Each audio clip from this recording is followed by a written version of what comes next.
Welcome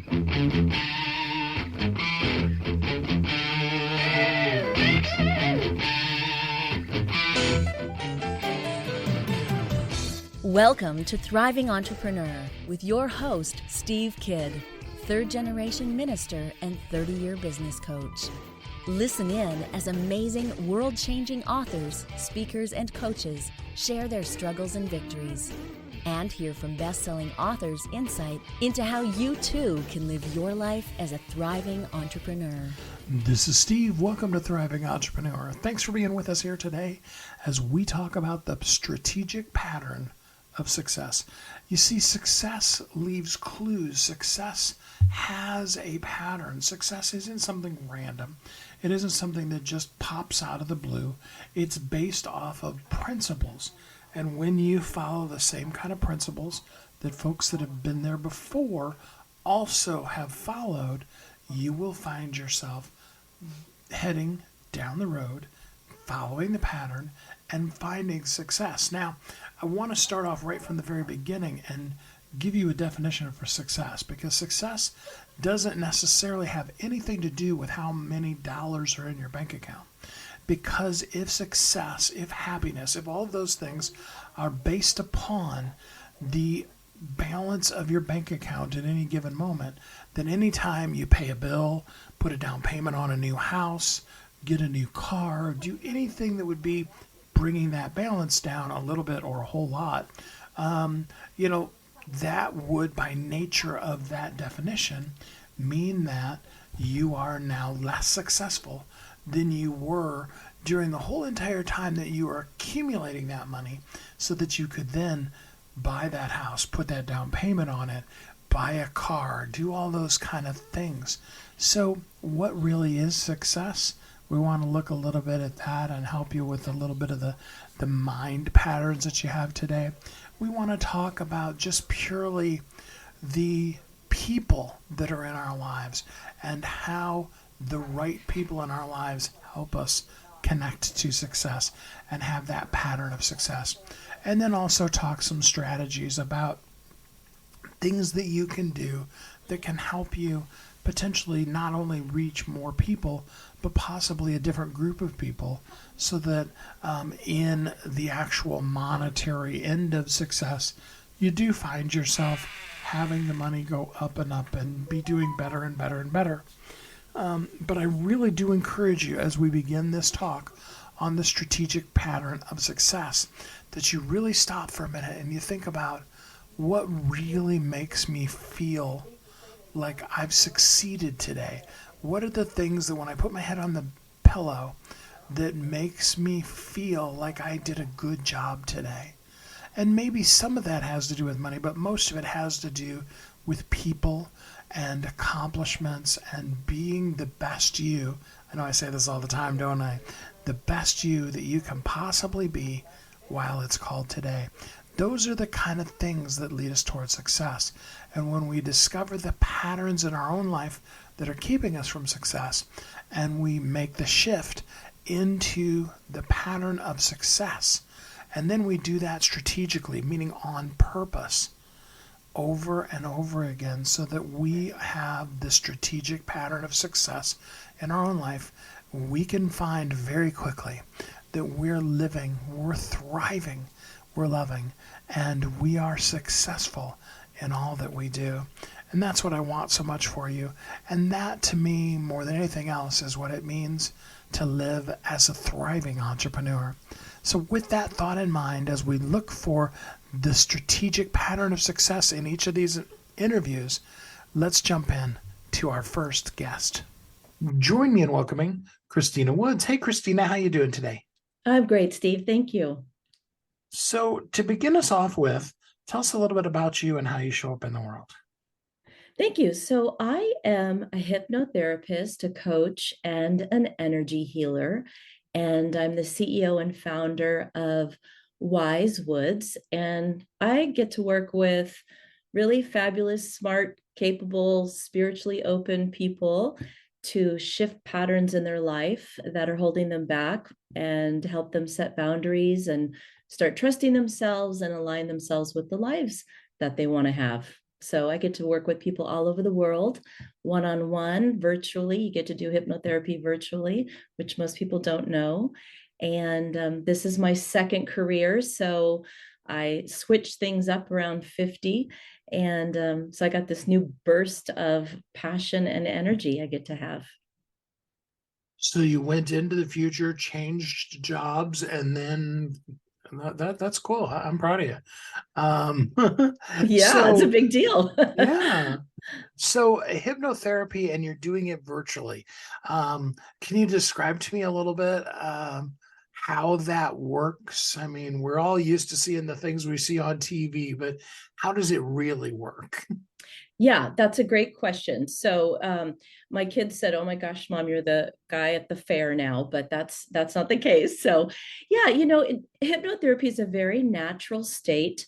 We go there in and out of that state throughout the day. If we ever drive home from work and don't remember, do we stop at that stop sign or not? So hypnotherapy, whether it's in person or virtually, we get into a very relaxed state, and through sort of a type of meditation, it feels like you never lose control. I don't think anybody would ever sign up for that. And you just get into a very relaxed state. And what we're doing is we have our subconscious mind and our conscious mind. And without getting technical, we're taking you into a place of alpha and beta brain waves. And that is where our subconscious mind holds 95% of how we feel about the world and ourself. And so that is where we explore some of the limiting beliefs that we have about ourselves and find out why they're there. And that's where we get to make some really profound changes. But the hypnosis process feels just a very relaxed state, and you're very open to hearing thoughts and ideas and suggestions, and it just feels very relaxed. And you can get up and go to the bathroom and come back. People feel like they'll be in some sort of trance and not able to move, but none of that's true. Can you make people squawk like a chicken and do things like that? I haven't tried, but I do see that at the fair, like I said. They're looking for people who want to do that. I wouldn't volunteer for that, but I do have one of my kids who always volunteers for that. So they're looking for people with their eyes. There's certain clues you can look for, that people that are very open to and responsive to suggestions easily. And they're very good at what they do very quickly. So there's entertainment purposes that you can use hypnosis, and then very therapeutic purposes. Love that. So how much of the process still boils down to, though, we've got to be willing to want to change? So much of it, you don't necessarily have to, understand any of how this hypnotherapy stuff works, but you certainly have to want to feel differently. I find that most of my clients, including myself, when I started this journey, I didn't understand or know what I would uncover, but I knew I didn't like how I felt about what I was seeing in my life, some of the patterns that I had in my life, seeing certain things or relationship habits on repeat over and over, or spending habits or things in my business or my career or relationship. So yes, you do have to want to change. And whether you use hypnotherapy or anything else in our life, right, we have to be open to explore things. And so definitely when it comes to me working with clients, if I find that I need to convince them that hypnotherapy works, we probably just need to have another conversation about, why do you want this change? Why are we even talking in the first place? Because absolutely you have to be open to what's your motivation for wanting something different, and wanting a transformation, or at least just wanting to feel differently. I like that.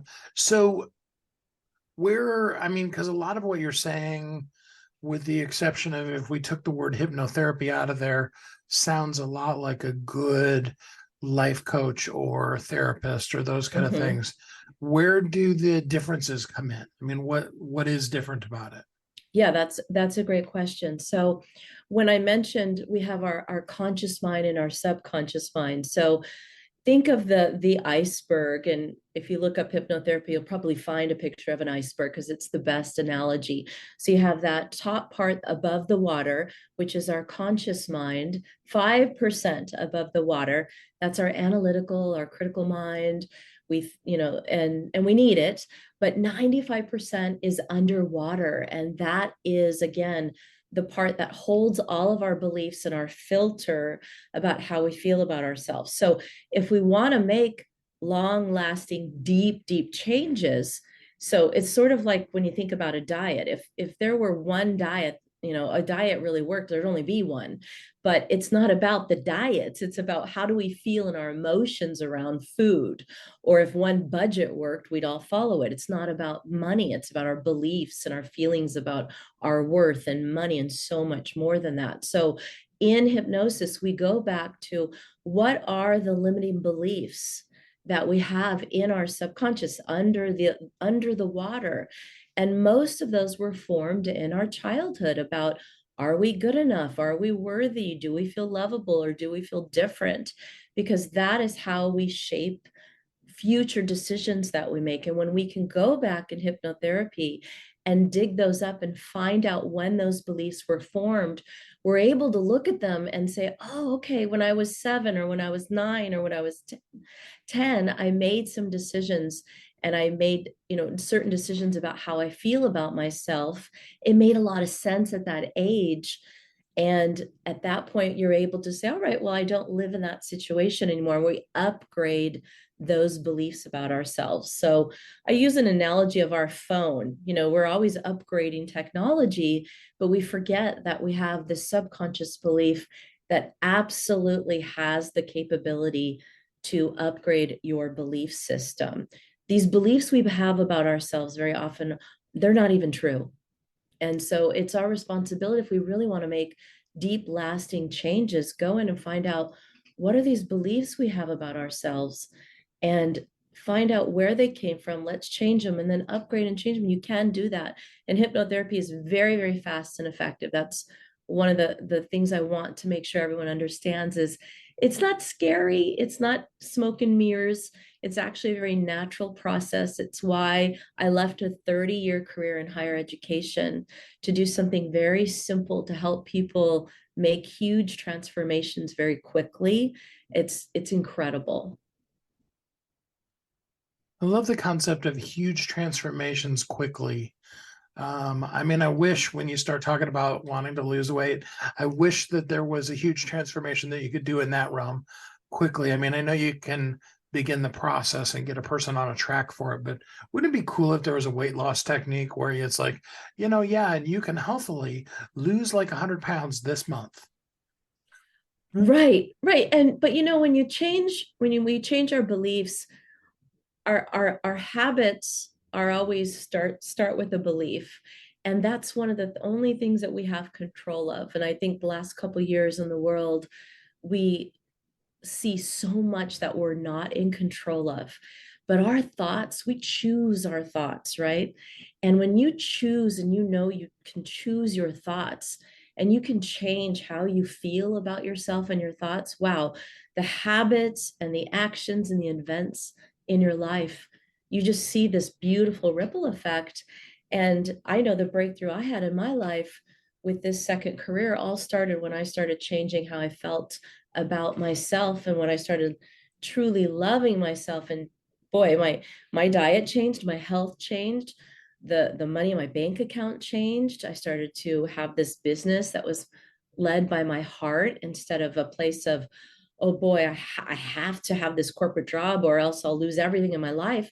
Now I have joy. I get to be heart-led leader, and I get to have so much more in my life because I'm coming from a place of feeling enough, whereas before I was coming from a place of, I'm so lucky I have this job because I'm not good enough, and what if I don't have it? I won't have anything.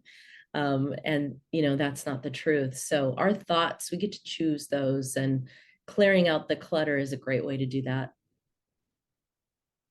Whether you talk about the book, How Thoughts Become Things, or you steal a verse from the Bible that says, as a man thinketh in his heart, so is he. Mm-hmm. It really is true that the stuff rattling around between your ears really does impact everything else, whether it be what come out of your mouth or what goes into your mouth too much and makes you fat, whichever way we might be talking about it. So let's ask you this then. Um, a person has something that they really want to change, but it's also something that's been ingrained it's like an integral part of who they've been their whole life. What kind of process does it take to get to a place where they really can choose to make that change? The quickest way is to really, we're all anchored in some belief that isn't true. We have these anchor moments in our life. And one of the quickest ways to make a change is to really start paying attention to the words and the images that we have in our mind. The words we say to ourselves, they're just so, so powerful. And we don't often listen to what we're saying to ourselves. We say, this is killing me, this is going to bring me down, this is, I have this, these very dramatic, profound words, and our body listens and responds to every word. That's one of the most powerful things about our mind, is it will do whatever we tell it, however we, so the words we use, our mind is responding. Even if we are attracted to someone walking down the street, we notice we blush or we get embarrassed, we blush. Our body is literally responding to a little feeling or belief. So what we say to ourselves and the pictures we put in our mind are even more powerful. So just even paying attention to the words and the images you're putting in your mind, spending a little time in the morning with that, and flipping the script on that can have a profound impact on your life. All right. So, and you work with people all over the world. So the cool part about it is that whether you're next door to Christina or you live literally the exact opposite side of the world, she can help you out. Tell us a little bit about how you engage with people, and how they could get in contact with you. Thank you. Yes. So I engage with people. We do sessions over Zoom.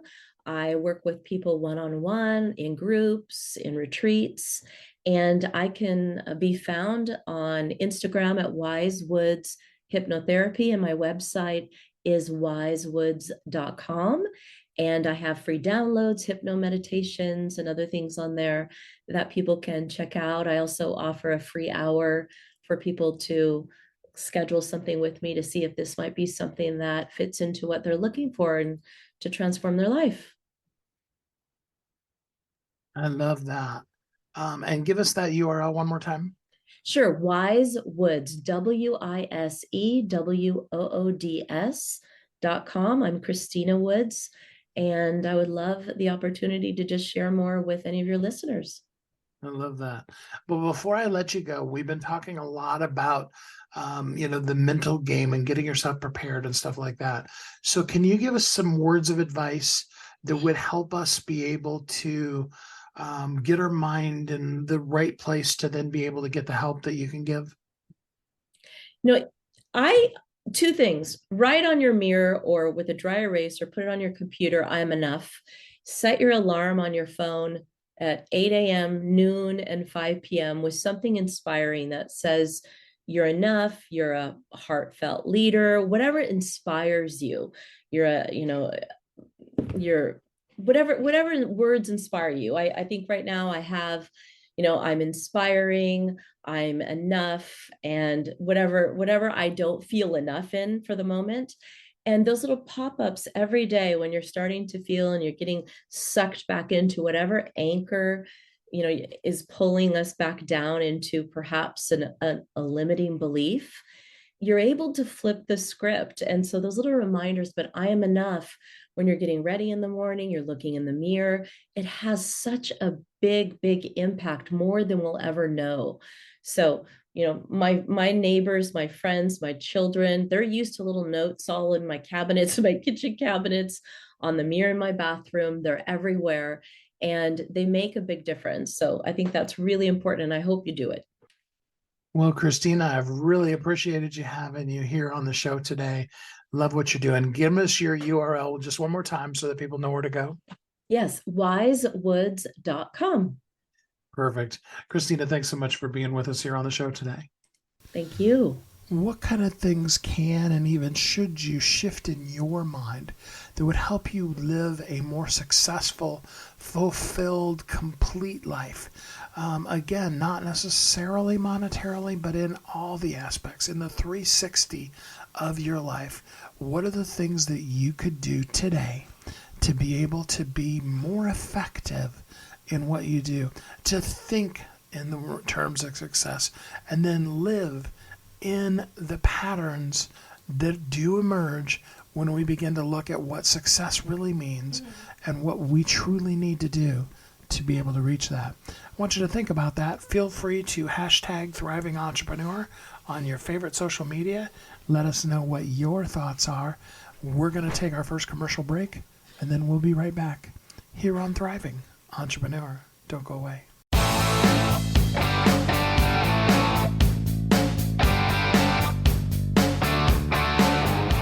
Hi, my name is Steve Kidd. I am a third-generation minister, an international best-selling author of multiple books, and I help people write, publish, and market their books to bestseller. In fact, there are literally thousands of people that have used the system that I created to be able to write, publish, and market their books, and now they're best-selling authors. And you're next. I just wanted to come on for a minute, say hi to you, tell you a little bit about me, introduce myself, and tell you I know the world is waiting on your message, and I would be so honored to be part of sharing your message with the world. Go to AskSteveKidd.com and schedule a time to talk today.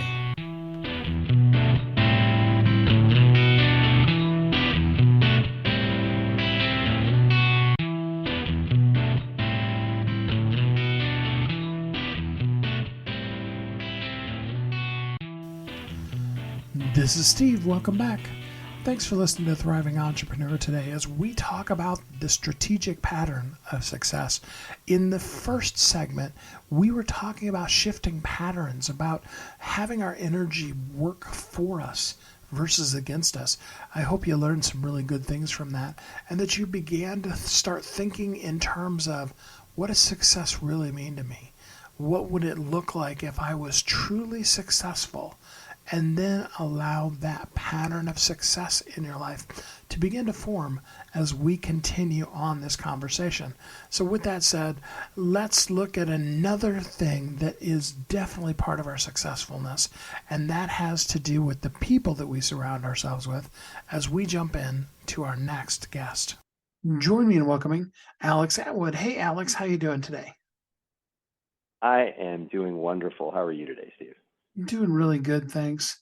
So to begin with, tell us a little bit about you and how you show up in the world. Thank you. What a wonderful question. So a little bit about me is I've been very, very curious my entire life. As a child, I grew up in constant discovery mode, and really like to be a connector early on. And what I mean by that is I went to lots of different schools, had lots of different friend groups in elementary school. My parents traveled quite a bit. And I find a lot of joy in bringing people together that didn't necessarily know each other or could kind of find some kind of value in each other, whether it's a particular place outside where, a group of friends would go and have a meetup and I'd bring some other people there, or whether it was, connecting people with sports or something like that. So that was something that I found pretty early on, brought me a lot of joy. And so moving from there is really where I think I discovered my career. And it's still sort of a thread that runs throughout what I do. I love that. So what do you find yourself doing that helps connect people the most these days? That's a really good question. So I started in the staffing business pretty early on. My family had been in that business from the time that they met. So it was pretty pretty good that I loved connecting people, and I happened to be from a staffing family business. And so coming out of college, went to work for the family business. Discovered early on that working in a family business isn't always the healthiest thing for not just the family but internally, and started my entrepreneurial journey early on there. Started actually in an industry that is known for being seasonal and cyclical and having lots of issues retaining employees, which is the hospitality industry. And so a few years after graduating college, after working for the family business and discovering that I wanted to keep healthy relationships with my family members and wanted to stay healthy myself, I went out on my own, got some friends together, enrolled them in what I was doing and an opportunity to be able to work and service the hospitality industry, which at the time I knew very little about. I mean, I'd worked for a really short period of time at an Outback Steakhouse as a restaurant server, but didn't really understand who the people were, what the industry was that I was serving, and pretty quickly learned that it is such a dynamic place.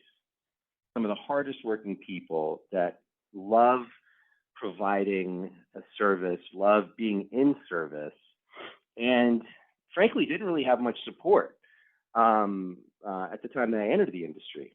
So it really allowed me to be able to be in full support of people in the industry in terms of learning how to not just train people and employ people, but also reach out to people and understand what was important. And in an industry that's rife with stress and high pressure, especially nowadays, I've learned a lot about people, a lot about sort of the salt of the earth, and a lot about myself. I love that so much. What are some of the things, first of all, that you learned about yourself through this process? Yeah, so I think I learned that I really enjoy connecting with people on a very personal, and I really hate office jargon, and I really hate corporate speak, and love being able to be connected to people in a way that is beyond all of that. And so the hospitality industry in general, when I first started selling into the industry, you find a lot of people, specifically if you go into a kitchen or you go into a high volume type of environment where people are behind the scenes really putting things together, putting essentially a show together. You really don't have time for jargon. You don't have time for placating. You don't have all of that. What you have is a group of people that are collaborating and co-creating something to be able to show and to serve another group.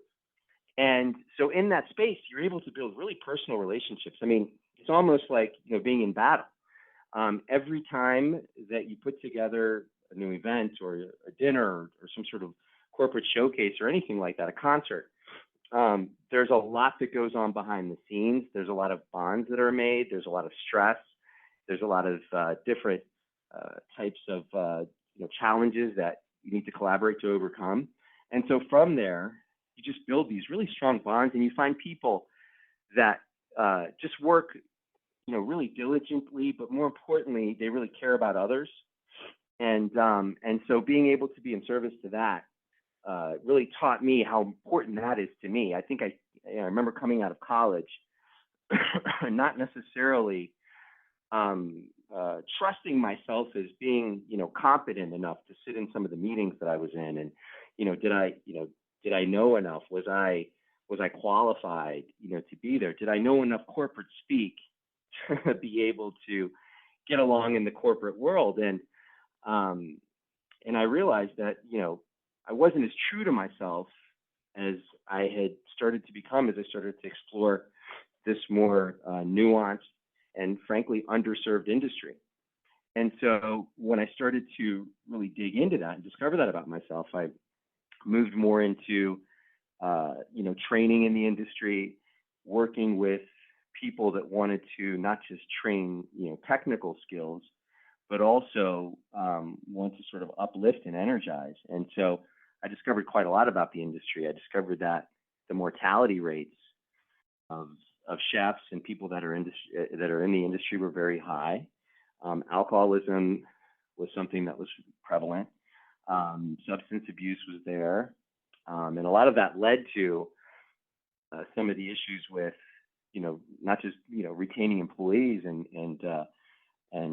healthy workplaces, but just sort of the general prevalent idea of what it was to work in the industry was not something that necessarily was coveted in the U.S. It was almost like, well, in this country, if you can't do anything else, you'll go work in this industry, and that's not the case. There's so much passion behind it. There's just so many creative, artful, articulate people that are there, and so to be able to showcase them, and then to be able to put some energy behind actual, transformation within the industry.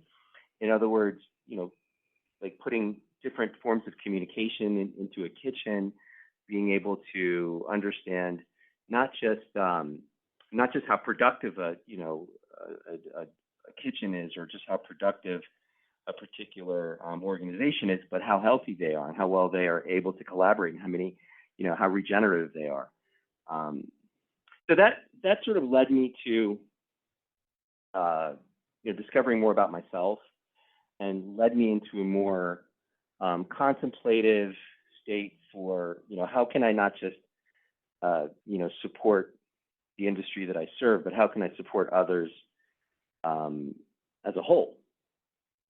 And so yeah, I hope that made sense. It absolutely did. And, I think you make a lot of great points about the impression that people have, both that they put on themselves, as well as that they allow others to kind of stamp on top of them. So when you run into somebody that's working in that industry and they have labeled themselves as less than, if you will, what do you do to help them begin to up-level themselves and see themselves in a different light? Yeah, that's a really good question. And I think what you do is you start to have them, it starts in conversations about really having them, sort of discover what's underneath that less than sort of attitude that they have, or that what is it that a workplace can do, or a conversation can do, or perhaps someone in their lives that can begin to speak to people in a way that really has them discover what it is in themselves, some of the challenges that perhaps they've gone through, and what they've discovered behind those challenges. And I think that society in general has really sort of labeled and people have picked up what their job titles are as who they are. And I discovered early on that really the job titles really don't necessarily reflect the person behind the job title.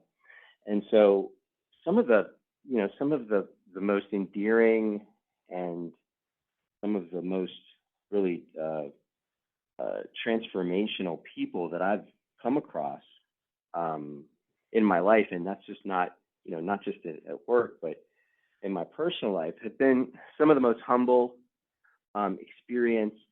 I wouldn't say egoless, because I think all of us have an ego of some sort. I think it serves us. But I've met so many of these in so many kitchens and so many places in life, and discovered that what it is maybe that they had was someone in their lives, or a group in their lives, whether it's a group of friends or a peer group, or could be a counselor, it could be a teacher, it could be someone in the neighborhood that just sits with them and listens. And when you give someone an ear to just listen to them, to their story, to what they have to say, you'll find that they'll start to really have more confidence in themselves and start to be able to discover what it is in themselves that makes them unique. And I think that's what's sort of been missing. I think there's been a lot of listening to certain voices that are tagged or labeled in some way. And I think that a bit more listening to other voices out there could create so much depth and so much texture and empower so many people that don't necessarily feel that empowerment. So lots of um, companies and organizations and groups these days are really talking about allowing voices to be heard. And there's quite a bit around, DEI, and I think all of these initiatives are great. I think ultimately, though, it goes back to the individual and how do we serve the individual, you know, and by doing that, how do we then connect that individual into a group? Because ultimately, I mean, my belief is that we're all connected. We're all going through the same experience in just different flavors and different regions and different topology and geography. But really, it is the same experience if you take a perspective of the Earth. I've heard astronauts say, as they sort of as they start to move into perspective of the Earth as a whole, there's a realization that it's just one real life here that we're all living together, and that may sound Pollyanna and all of that, but I think I've really discovered that in all the different places that I've been and the people that I've talked to, and I've been lucky enough to be in an industry where it's run by people in all different segments, and I absolutely love people, and I love learning from people and learning from myself as I walk through and work with others. Speaking of working with others, for people who would like to go on this journey with you and work with you to be able to find some of these kind of things in their own life, how can they work with you? Well, thank you for asking that. You can always reach out. I have a website. It's alexatwood.co. So it's alexatwood.co. I would love to hear from anyone. I'm always happy to chat. Always happy to lend my expertise, skills, or just collaborative way with anyone that would like to reach out. I'm also active. I'm currently CEO of a company called Gravy Work. It's a company, as I said, in the hospitality space. We provide employment and training for those looking to get into the space or already in the industry. So that's another place. And I welcome anyone and everyone who's interested in learning more about what I do, or tapping into anything. Feel free to reach out. I love that. Well, Alex, just before I let you go, give us some words of encouragement about how we really can love what we do in life. Yeah, thank you for that. I'd say that it really does come down to being present and seeing what you're doing as really having an impact on yourself, others, and the world. And it could be from cleaning a room and making sure that room, whoever it's being cleaned for, is going to enjoy the work that you're doing and is going to be able to share that work with others and be able to have a clean space to come home to or to work in, and you're enlivening that space that you're cleaning. So whether you're cleaning a room or you're creating a budget which is in service to a group that wants to do something and needs the energy in the form of money to be able to do it, every moment that we have that we create is an opportunity to really bring something forth into the world. So really being present in what you're doing and understanding that there's a ripple effect in everything that we do, and just knowing that we're in service to whatever that is. I love that so much. Well, Alex, thanks so much for spending some time with us here on the show today. Thank you, Steve. I really appreciate your time. I want to ask you a couple of questions, and I want you to think about this inside of yourself during this next commercial break. Are you still curious? Do you like connecting? Do you like the people you're connected with? If not, then obviously we need to have a different discussion about how to change the connections. And if you do, what is the pattern that's in that that allowed that to be a successful connection between you and those people. And maybe it's not employees, maybe it's just even the friends in your life or those kind of things. But what is the connective tissue? What is the pattern that begins to emerge? Then we can again be strategic with the people that we bring into our lives and experience the strategic pattern of success in our own lives as we live as a thriving entrepreneur. Let's take another commercial break and we'll be right back here on Thriving Entrepreneur. Don't go away.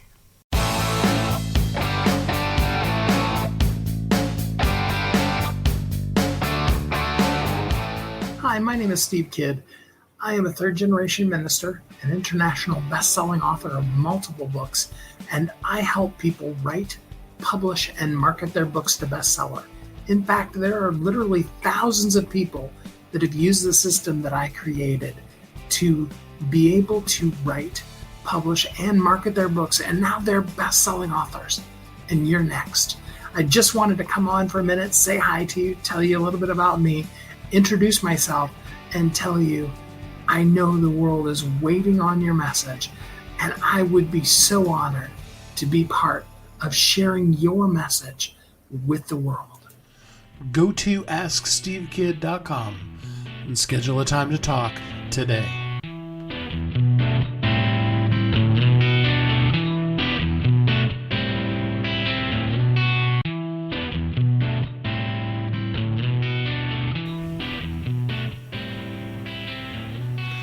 This is Steve. Welcome back.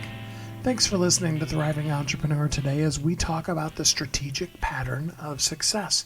What is the strategy behind being successful? Not just accidentally, not just, I tripped and fell and found success, because it doesn't really happen that way, does it? In the first segment, we talked about shifting the patterns, the things that we have in our mind that aren't serving us. And in the second segment, we were talking about connecting, the connections that we have with the people, both the folks that work with us specifically, but also just the people that are in our lives and the impact that they make on us. And so now we do, even though I took it away from you at the beginning and said success doesn't necessarily have anything to do about money, let's talk about some of the sales strategies that you can do that could potentially increase the bottom line, the amount of money that when you wake up and look at your bank account you find there, and also allow that to be part of your pattern of success. And more importantly, one of the ways that you live as a thriving entrepreneur. With that said, let's jump in to our next guest. Join me in welcoming Jessica Yarbrough. Hey, Jessica, how you doing today? I'm great. How are you, Steve? I am doing really good, thanks. To begin us off, tell us a little bit about you and how you show up in the world. Yeah, so I'm an expert strategist, and coaches and consultants that are established hire me to help them really build their expert authority and ultimately sell ultra high-end packages, so high five or multiple six-figure deals. And you're talking about a package that is a high 5 or 6 figure deal for one person at one point. Absolutely. So that could be marketing to high net worth individuals, high earning individuals, or a large majority of my clients, I would say 70 to 80% actually market to businesses. So it's how do you package your genius and sell it to six figures to an organization, whether that's a small business all the way up to, Fortune 100 company. Oh, I love that. So let's talk about it. I mean, I know there's a lot of mindset issues really right off the top that people have about, how could I possibly sell it for that much? So give us some reasons why we should do that and how we can do that. Well, I mean, if you have the mindset issues coming up, you're not alone. And especially if you're already a coach or consultant who may be billing by the hour, or you're selling smaller packages, maybe 3,000, 5,000 and up, and you're getting pushback and you're like, if I'm getting pushback and can't sell 3,000, how am I going to sell 150,000? Well, it's a different market. And the reason why is, a lot of people choose to go into organizations because you can solve really big, complex challenges. Organizations have companies have deeper pockets, they have budget, they have urgency. No matter what, whether you're selling to high net worth individuals or you're selling to organizations, you need to have a market that has urgency around their pain. If it's a Band-Aid type solution, they're not going to invest. But if it's, I always say it's like a bleeding wound and you can be the tourniquet, then they're going to invest. Really important too, when you're marketing to those higher caliber people, is that you're selling to people that value time more than money. Most people that are struggling to sell are trying to market to people who value money more than time, meaning they don't have a lot of money, but they have a lot of time on their hands. These are your DIYers. They're the people who are going to buy your lower end coaching packages. If you flip that and you market to people who value time more than money, these people have very little time on their hands. Think about a busy executive that needs help in his personal life, or maybe a CEO who, is having big urgent issues with strategy or with change management. These people don't have a lot of time, but they do have access to funds. They have money that they can throw at solving a problem. So as long as you can go in there and figure out what is the challenge that you're going to solve and present a clear-cut solution and an intrinsically valuable package, you'll be successful at closing those high-value deals. Those high-value deals, once you're in a company, that lifetime value of one client can easily become 7 figures. I really love that. I mean, a lot of times we have the false assumption that because a company is, let's say, a Fortune 100 company, that all of their stuff is together. They got a great website and a great processes and a great marketing team and all of that.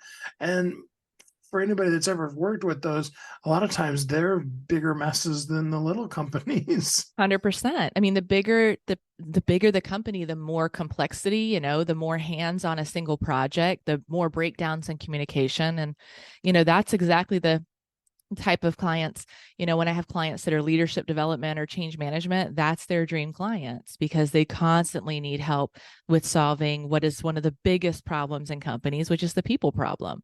And, if you can go in there and create change and improve productivity, retention, even reduce drama, that's worth a lot to the company. How often do you find when you're working with somebody that's a brand new concept to them, they have maybe a $5,000 or whatever $1,000 product, and really they should probably be charging $60,000 or $80,000 for the product that they're already giving people? Mm-hmm. I mean, it does happen. The first thing we have to look at is, are you marketing to the right people, right? Like I had a client, it was a business coach, and she was charging like $5,000 for her group. And, it was newbies. They were not going to buy a $25,000 offer. And so we actually repositioned her. They were just too new. Like they weren't even doing the work at 5,000. So we repositioned her to go after more established, changed, the ways that she was helping them solve their problems. And, she was able to easily sell her group program at 25,000. So we have to look at if you're marketing to the right people. There are clients who come in and are marketing to the correct people, but they're severely undercharging. And that's usually a combination of a few things. One, there is a general lack of awareness of what the market is willing to pay. Number two, there's some measure of imposter syndrome. Like, can I really do this? Do I know enough? And by the way, I have a lot of clients who have coached from the C-suite who still have that some measure of imposter syndrome. So it affects everyone. Three, some measure, maybe a little bit of fear that, hey, if I raise these prices, am I going to lose my client base? And so, usually despite all of that, you will have a gut feeling that you're undercharging. There's a lot of signs, that gut feeling, that resentment that starts to build. If you're billing all the hours you can, first of all, get out of the billing by the hour model. But let's say you're at capacity with delivering, you can't do more to make more. You have a fundamental, problem with your pricing. And so there's a lot of signs. It just sometimes takes people, unfortunately, years to make the decision to make a change.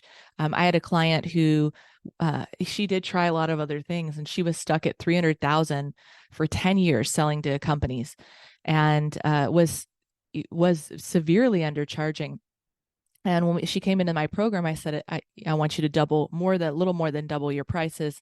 I got some pushback. We worked on her confidence and her pitch and proposal and all of that. And when I asked her, I was like, what did they say? What did they buy and what they say? She said, I pitched it at 180. I told her to pitch it at 200, but I was like, that's fine. You pitched it 180. And what did they say? How did they react? And she said, literally, they did not blink an eye. And so, here's someone who had been and had unintentional, like not raised her prices intentionally for years out of fear, that she couldn't charge this month. And this is someone in their late 50s that has a ton of experience under her belt, right? Massive credibility, in fear, didn't even know she could charge that much, came out the gate, closed a 180,000 deal, and they literally didn't blink an eye. And we actually took her to $1 million in her first year working together. I love that. Now, the question that I almost feel like I can hear somebody while they're listening say is, wow, she must be really expensive to work with then. So address that. I am. I mean, that's the the bottom line. If you believe that, then it's true. I mean, I do have different levels that I work with my clients, but I am very intentional with my message. I am not the cheapest coach. I am very rarely, occasionally, like I said, someone maybe out of senior level in a corporate role that I will be their first coach. But usually people do a lot of things and are established before they come to me. And they're really ready to level up. So, if I'm going to shift you into selling ultra high value programs, my pricing has to be congruent with the value that I provide. And, beyond pricing, we do so much more in terms of marketing, positioning, systems, your team to scale, how you manage ultra high end, back end delivery. So it's much more than just the pricing strategy, though I will say the pricing strategy is one of the primary reasons why people initially hire me. But we want to be able to get you the deals and repeat those deals and help you through the CEO growing pains that are going to come when suddenly you are making a lot more money. It's a great problem to have, I'll put it that way. But there is still a lot of things you don't even realize that are involved when you hit really big numbers in your business. And so you're going to need guidance, and you're especially going to need systems and strategy. And that's something we provide for our clients. That's amazing. I love it. So let's talk a little bit about how a person can engage with you. First of all, you said you're not usually a person's first coach. Correct. What kind of people are you looking for?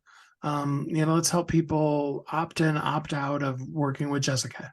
Yeah. So the majority of my clients who join my programs to scale are earning between 200,000 and 700,000. Sometimes I have people come in. I mean, I've had people come in at 75 or 150,000.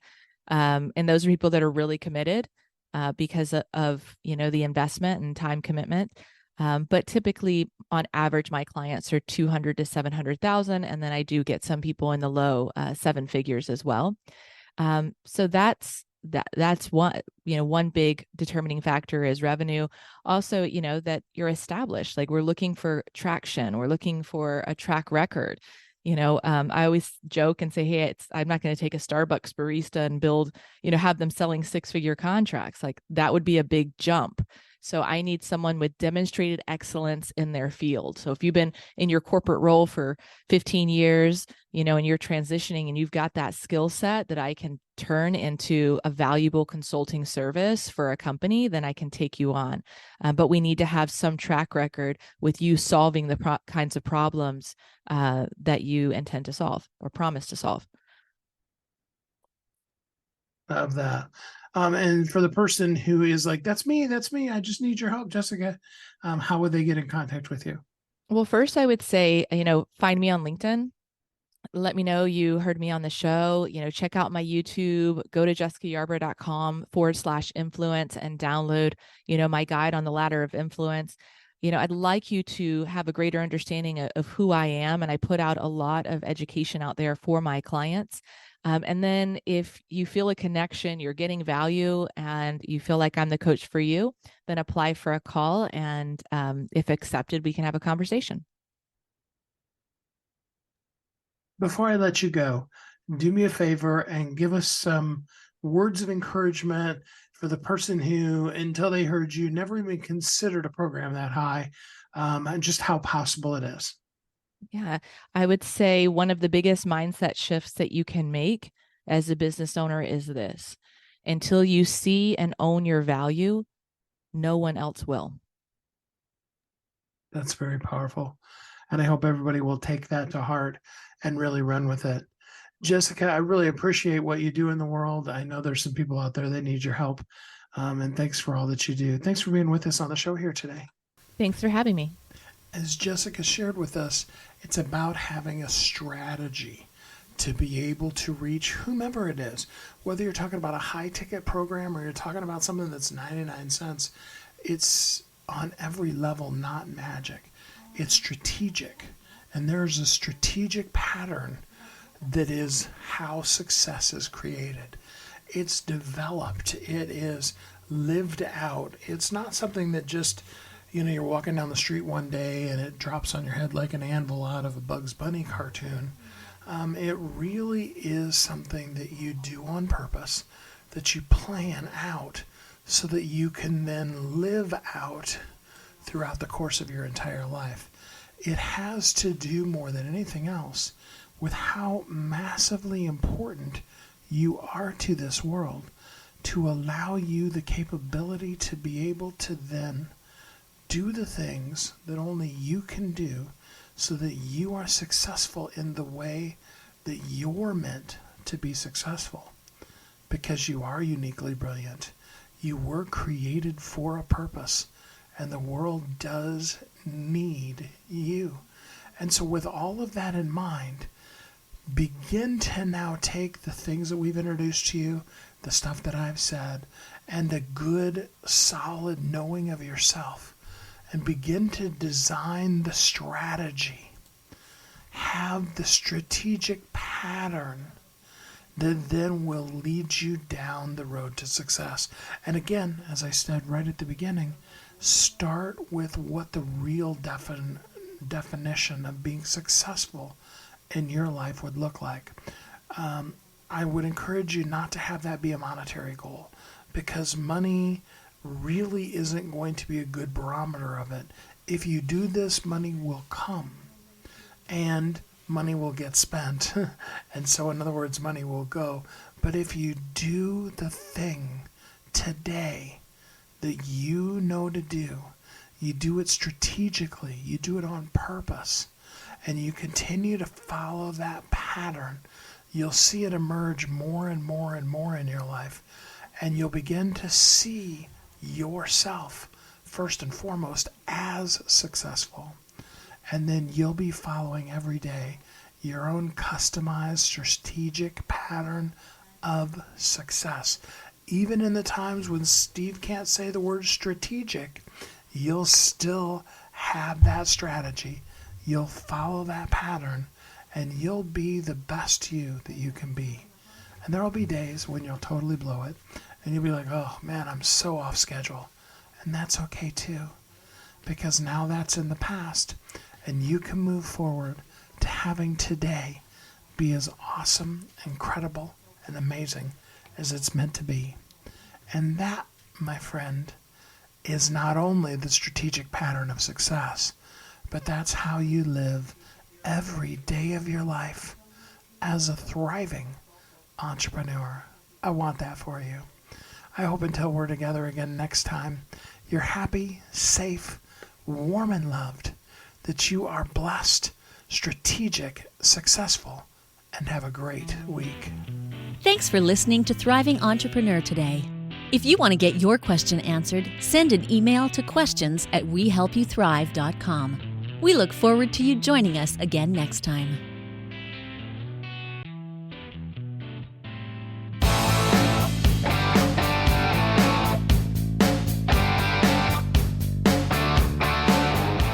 Hi, my name is Steve Kidd. I am a third-generation minister, an international best-selling author of multiple books, and I help people write, publish, and market their books to bestseller. In fact, there are literally thousands of people that have used the system that I created to be able to write, publish, and market their books, and now they're best-selling authors. And you're next. I just wanted to come on for a minute, say hi to you, tell you a little bit about me, introduce myself, and tell you I know the world is waiting on your message, and I would be so honored to be part of sharing your message with the world. Go to AskSteveKid.com and schedule a time to talk today.